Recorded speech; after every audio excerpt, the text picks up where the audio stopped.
2절은 당시의 정치적 상황을 나타내고 있습니다. 2절에 갈대배를 물에 띄우고 그 사자를 수로로 보내며 라고 합니다.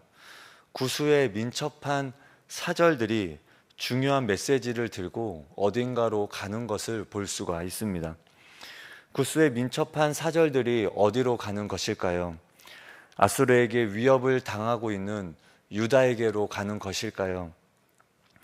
위험에 처해 있는 유다에게 내가 도와주러 가겠다는 그런 메시지를 들고 사절들이 가는 것처럼 보입니다. 왜냐하면 히스기야가 이집트에게 도움을 요청했기 때문입니다. 지금 이집트 왕은 사실 구스 왕입니다. 히스기야의 요청에 구스 왕이 사신을 보내는 것입니다. 아마도 그 답은 자기도 도와줄 것을 약속하는 내용일 것입니다. 사신은 갈대배를 타고 히스기야에게 가고 있습니다. 하나님은 이 상황을 이사야에게 환상으로 보여주시면서 그 사신을 향하여 외치라고 말합니다. 우리가 생각하는 것과는 다르게 사신들은 올 필요가 없다는 것입니다. 현대인의 성경으로 보면 이렇게 나와 있습니다. 사절단이 갈대로 만든 배를 타고 나일강으로 내려오는구나. 날쌘 사자들아 집으로 돌아가거라. 이렇게 번역하고 있습니다. 너희가 아무리 키가 크고 강하여 다른 나라를 짓밟는 나라이고 온 세상을 두렵게 하는 나라일지라도 너희는 유다를 도와주지 못한다라는 것입니다. 히스기야는 구스 왕이 아수르를 물리치고 자기를 도와줄 수 있는 능력 있는 자로 믿고 도움을 요청합니다. 하지만 하나님이 더 큰 능력을 가지신 분임을 말하고 있습니다. 그래서 구스 왕이 아니라 하나님이 큰 일을 행하실 것을 말씀하십니다. 사실 아수르 사네립이 유다를 침공해 왔을 때 구스 왕이 유다를 도와주러 올라왔었습니다. 하지만 구스 왕은 아수르에게 패하여 돌아가고 맙니다. 그들은 유다에 아무런 도움을 주지 못합니다. 그러나 하나님은 예루살렘을 에워싸고 있는 아수르 군대에게 천사를 보내어 하룻밤 사이에 진멸시킵니다. 진정으로 도움을 줄 수 있는 힘은 하나님께 있습니다. 본문에서 3절에서 6절 말씀이 하나님이 자신이 이 일을 행하실 것을 선포하시는 말씀입니다. 우리 3절 말씀 함께 읽어보겠습니다. 시작. 세상의 모든 거민 지상에 사는 너희여 산들 위에 기치를 세우거든 너희는 보고 나팔을 불거든 너희는 들을지니라. 아멘. 이 말씀은 세상의 모든 사람들아 산 위에 깃발이 세워져서 너희가 보게 되고 또 나팔 소리가 나면 너희가 듣게 될 것이다 라는 말씀입니다. 이것은 사네립이 침입하여 유다 성읍들을 정복하여 깃발을 꽂고 또 예루살렘을 향하여 전쟁의 나팔을 부는 모습입니다. 만약 예루살렘이 무너지면 그 다음은 이집트와 구스가 그 차례가 될 것입니다. 4절 말씀 보면 여호와께서 내게 이르시되 내가 나의 처소에서 조용히 감찰함이 쬐이는 일광 같고 가을 더위의 운무 같도다 말씀합니다. 이런 소용돌이 속에서 하나님의 모습이 나오고 있습니다. 내가 나의 처소에서 조용히 감찰함이라고 말씀합니다.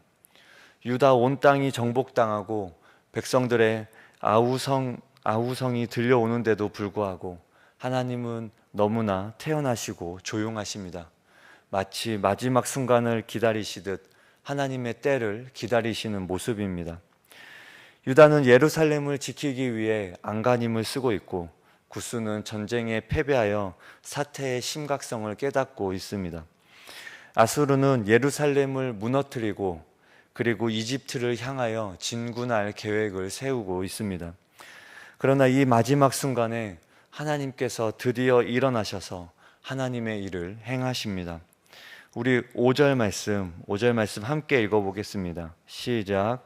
추수하기 전에 꽃이 떨어지고 익어갈 때 내가 낫으로 그 연한 가지를 베며 퍼진 가지를 찍어버려서 포도나무의 열매가 무르익어 가고 있습니다. 그러나 아직 수확할 때는 아닙니다. 이때 하나님이 그 가지를 찍어버린다고 말씀합니다.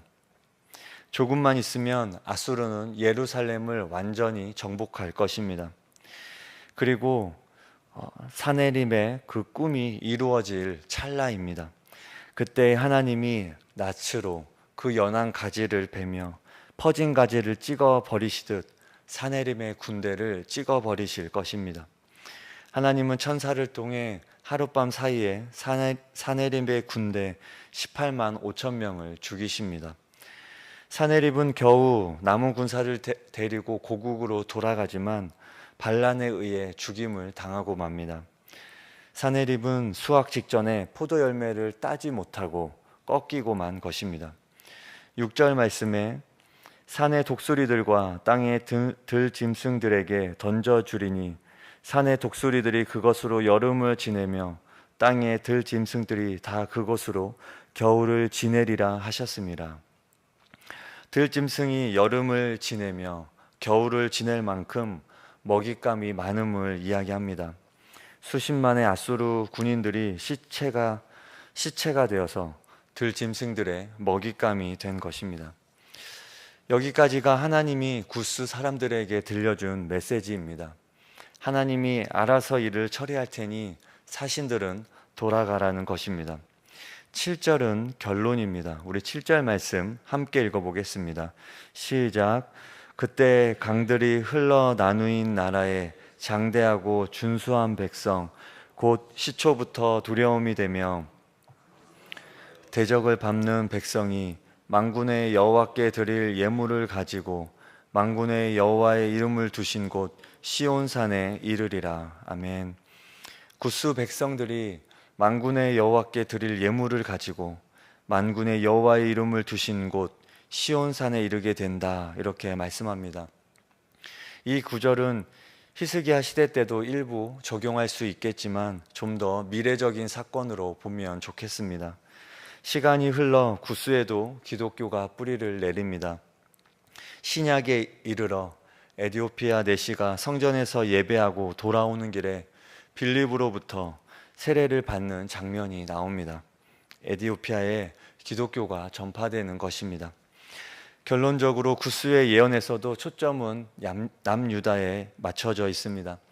하나님은 먼 나라의 도움을 구하는 히스기야와 또 도와주겠다고 응답하는 구스를 꾸짖습니다. 그리고 하나님이 어떻게 스스로 자기 백성들을 구원할 것인지를 말해주고 있습니다. 그러나 하나님의 관심은 이스라엘에게만 머물러 있지 않습니다. 구스인 이방 민족도 하나님의 구원에 참여시킵니다. 그들도 결국 하나님을 찾는 백성이 될 것입니다. 이사야 7장에 보면 아수르 왕도 북이스라엘과 아람 연합군대가 공격해 올 때에 하나님을 의지하지 않고 아수르를 의지합니다. 하나님은 내가 지켜줄 테니 징조를 구하라고 하지만 아수르 왕은 하나님께 징조를 구하지 않고 자신의 능력과 아수르를 의지합니다. 이렇게 의지했던 아수르가 이제는 남유다를 공격해 옵니다. 히스기야는 위기 상황에서 아하스 왕과 똑같은 실수를 저지릅니다. 바로 구스를 의지한 것입니다. 우리가 어려운 상황을 만나면 사람을 의지하기가 참 쉽습니다. 왜냐하면 사람이 눈에 보이기 때문입니다. 하지만 우리가 믿고 있는 것이 나를 지켜주지 못하고 또한 허무하게 끝나버리기도 합니다. 알프레드 히치콕이라는 감독이 있습니다. 이 감독은 스릴러랑 공포 영화의 대가입니다.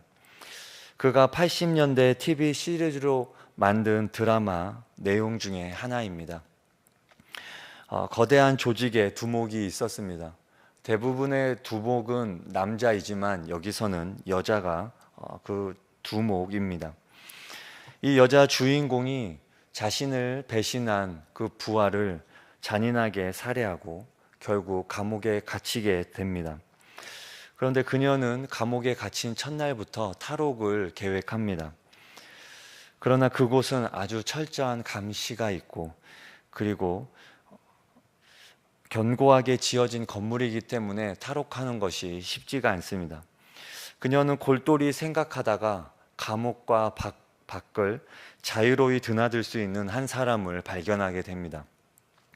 그 사람은 죽은 죄수의 장례를 치러주는 나이 많은 장의사 죄수였습니다. 이 여두목은 막대한 돈을 주고 이 늙은 장의사를 매수하는 데 성공합니다. 그들의 탈출 계획은 이렇습니다. 감옥에서 죽은 사람이 생기면 종이 땡그랑 땡그랑 울리게 되는데, 그때 이 여자 두목이 죽은 자가 들어있는 그 관 속에 들어가는 것입니다. 그래서 죽은 자와 함께 밖으로 나가 땅에 묻히면 다음날 장의사가 와서 땅을 파고 그 관을 열어준다는 것입니다. 이 여두목은 이제 죄수 하나가 죽을 날만 기다렸습니다. 바로 그날이 감옥으로부터 해방되는 날이기 때문입니다. 몇 달이 지나서 드디어 땡그랑 땡그랑 종소리가 울렸습니다. 여두목은 미리 준비한 계획대로 옥문을 빠져나와 죽은 자가 들어있는 관의 뚜껑을 열고 그 속으로 재빨리 들어갔습니다. 그리고 관의 뚜껑을 닫았습니다. 죽은 시체와 함께 관 속에 들어가는 것이 하지만 이것만 참는다면 곧 자신에게 자유가 올 것이다라는 생각이 있었기 때문에 참고 관 속에 들어가 있었습니다. 잠시 후 관은 차에 실리고 감옥을 서서히 빠져나갔습니다. 관 위로 흙 떨어지는 소리가 들렸습니다. 여두목은 드디어 이 관을 땅속에 묻고 있다라는 것을 깨닫게 되었습니다. 그러나 전혀 두렵지 않았습니다. 왜냐하면 다음 날 이 늙은 장의사가 와서 자신을 꺼내줄 것이기 때문이었습니다. 드디어 하루가 지났습니다. 그런데 이상하게도 기다렸던 장의사가 오지 않고 있었습니다. 여두목은 자신이 너무 답답하고 긴장해서 착각하고 있을 것이다라는 생각에 조금 더 기다렸습니다. 하지만 이틀이 지나고 3일이 지나도 이 늙은 장의사가 오지 않았습니다. 여두목은 뒤척이다 자신의 호주머니에 뭔가 잡히는 것이 있어 꺼내 보았더니 그것은 성냥이었습니다. 그녀는 지금 자신이 꿈인지 생시인지 알기 위해 성냥 하나를 켜 보았습니다. 불빛에 관 뚜껑이 보였습니다. 분명 꿈은 아니었습니다. 그리고 그 성냥 아래로, 그 불빛이 꺼져가는 성냥 아래로 자신의 옆에, 자신의 뒤에 눕혀있는 시신의 얼굴이 비쳤습니다. 하지만 잘 보이지 않았습니다. 그녀는 다시 성냥을 켜서 자신의 뒤에 묻혀있는 그의 얼굴을 비춰보았습니다. 그런데 그 얼굴은 자신을 구하러 오겠다고 한 그 늙은 장의사였습니다. 그날 죽은 사람이 바로 장의사였던 것입니다. 여두목은 지금까지 자신을 구하러 오길 기다렸던 그 늙은 장의사 위에 누워 있었던 것입니다. 그런데 더 놀라운 것은 이것이 우리의 인생이란 것입니다. 우리가 믿고 있는 부와 명예와 사람이 우리를 어려움과 환난에서 건져줄 것이라 생각합니다. 물론 부와 명예와 사람이 어느 정도 우리에게 도움을 줄 수는 있습니다. 하지만 진정한 도움은 하나님께 있습니다. 하나님이 함께 하시지 않으면, 하나님이 도와주시지 않으면 내 계획이 엎어지는 것은 순식간입니다. 우리는 겸손히 하나님의 손을 의지해야 합니다. 내가 산을 향하여 눈을 들리라. 나의 도움이 어디서 올꼬?